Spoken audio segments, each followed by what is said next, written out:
Shalom, shalom. On a souvent tendance à mettre Dieu dans la religion. Or, Dieu n'a jamais dit qu'il était une religion.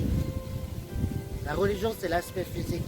Et Dieu, c'est à l'intérieur, dans notre cœur. C'est la relation qu'on entreprendra quotidiennement. Nous allons commencer par le commencement. La parole de Dieu déclare: au commencement, Dieu créa le ciel et la terre. La terre n'était que chaos et vide. Il y avait des ténèbres à la surface de l'abîme. Et l'Esprit de Dieu planait au-dessus de l'eau. Amen. Cela veut dire que Dieu a créé toutes choses. Parce qu'il était là avant tout le monde. Il était là au commencement. Il a créé toutes choses parce qu'il n'y avait rien à la surface de la terre. Et il a créé en 6 jours. Ce n'est pas merveilleux?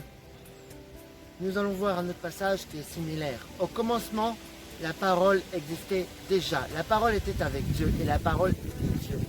Elle était au commencement avec Dieu. Tout a été fait par elle et rien de ce qui a été fait n'a été fait sans elle. En elle, il y avait la vie. Et cette vie était la lumière des êtres humains. La lumière brille dans les ténèbres et les ténèbres ne l'ont pas accueillie. Amen. Alors vous voyez, la nature parle d'elle-même. La création parle du Créateur. Ce n'est pas merveilleux de contempler ce beau paysage. La terre, les rivières, la mer, les montagnes, les forêts, les collines. Et toutes ces choses, même le ciel, la grandeur du ciel nous parle de son Créateur. Et si c'est ça la religion, non, ce n'est pas la religion. Dieu n'est pas une religion. La religion, c'est le bâtiment d'une église. Alors, contemplons ce beau paysage qui reflète le Créateur.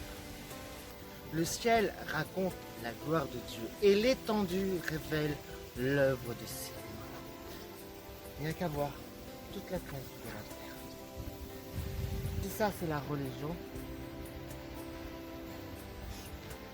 la Bible ne mentionne pas que Dieu est dans la religion, puisque c'est le créateur de toutes choses.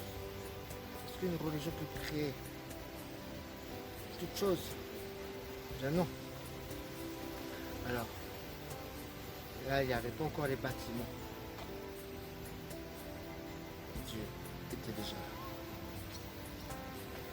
Nous allons voir Exode 20 à partir du verset 3.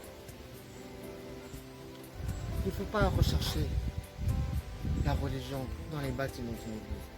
Tu n'auras pas d'autre Dieu devant moi. Tu ne te feras pas de sculpture sacrée, ni de représentation de ce qui est en haut dans le ciel, en bas sur la terre. Tu ne te prosterneras pas devant elles et tu ne les serviras pas, car moi, l'Éternel, ton Dieu, je suis un Dieu jaloux.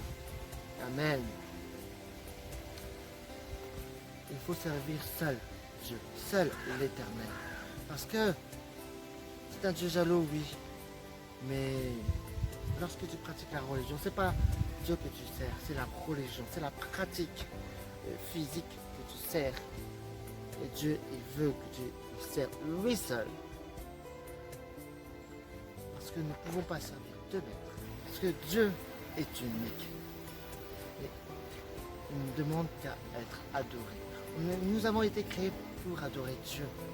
Nous avons été créés par Dieu, mais pour adorer Dieu. Nous allons voir un autre passage un peu plus approfondi.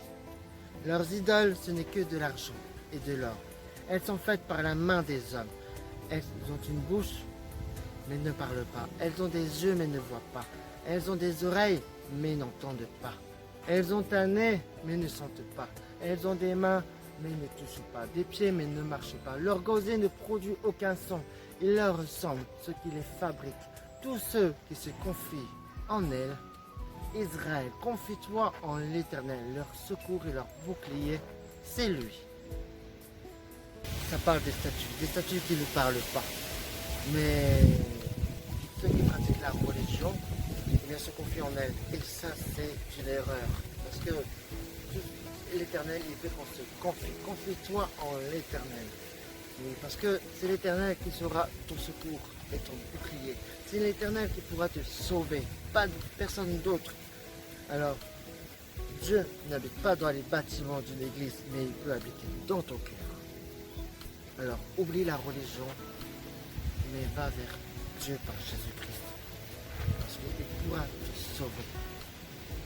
La religion ne pourra rien pour toi, parce qu'il est encore vivant. Les autres, ils ne sont pas vivants.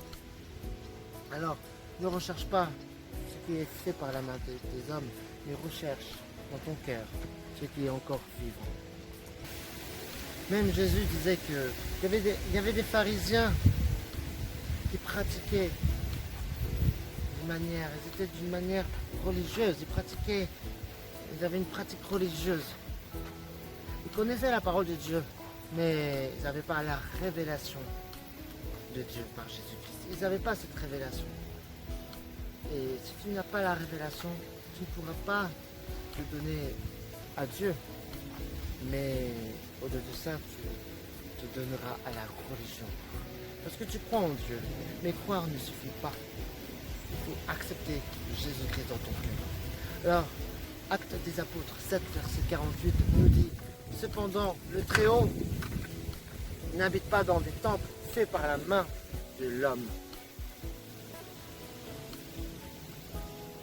Non, Dieu n'habite pas dans les bâtiments faits par la main de l'homme, c'est-à-dire dans les églises, dans la fabrication de l'homme.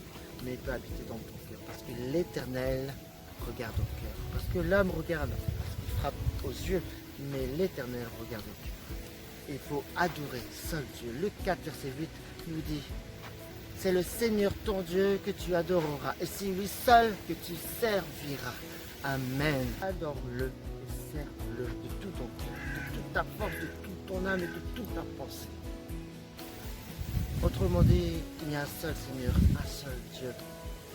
Il y a une seule foi. Parce que Dieu est unique. Dieu est omniprésent. Mais Dieu, c'est qu'il veut que tu sois sauvé.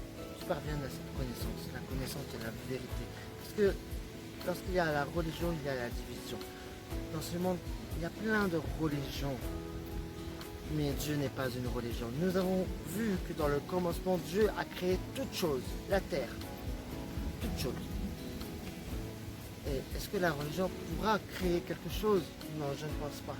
Parce que Dieu n'a pas créé les bâtiments faits par la main de l'homme. Parce que les églises ont été faites par la main de l'homme.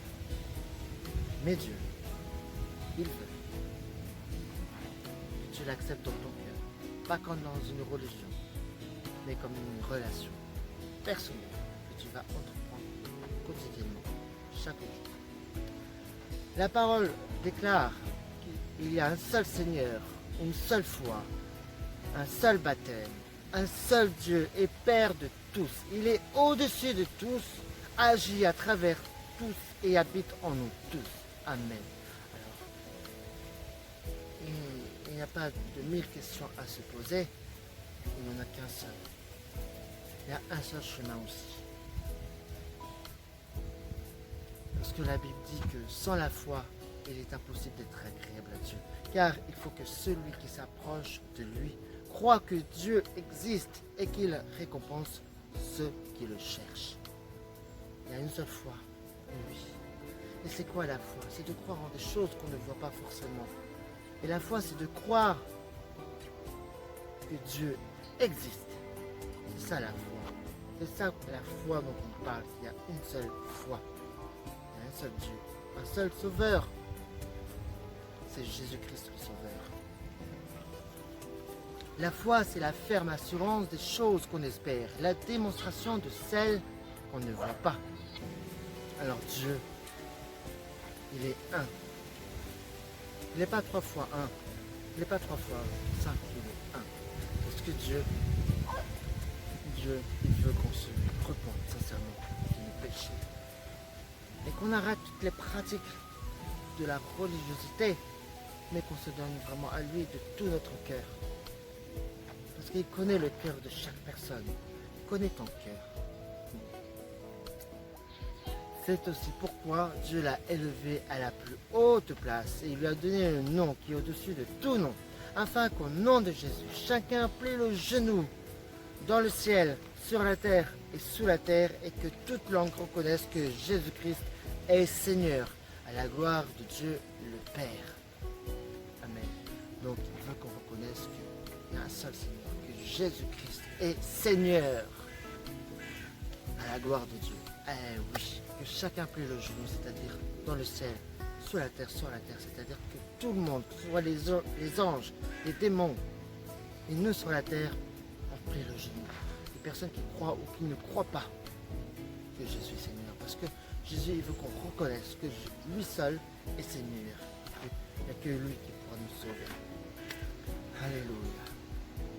Nous allons terminer par ce verset d'Apocalypse 1, verset 8. Je suis l'alpha et l'oméga, dit le Seigneur Dieu. Celui qui est, qui était et qui vient, le Tout-Puissant. Et oui, l'alpha et l'oméga, c'est le commencement et la fin, le premier et le dernier.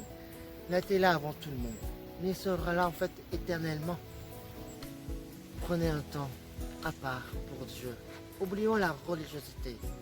On peut aller dans une église, ce n'est pas interdit, mais l'important c'est la pratique. On peut pratiquer la religion. On croit qu'on sert Dieu, mais on sert la religion. On ne sert pas Dieu dans la religion. Alors, Dieu il veut qu'on le serve lui seul et pas la religion. Alors, si tu veux recevoir cet appel, tu peux prier, Seigneur Jésus, pardonne-moi, pardonne parce que je me suis prosterné devant des statues, devant des choses qui ne sont pas de toi, Seigneur. Pardonne-moi, j'ai adoré quelqu'un d'autre.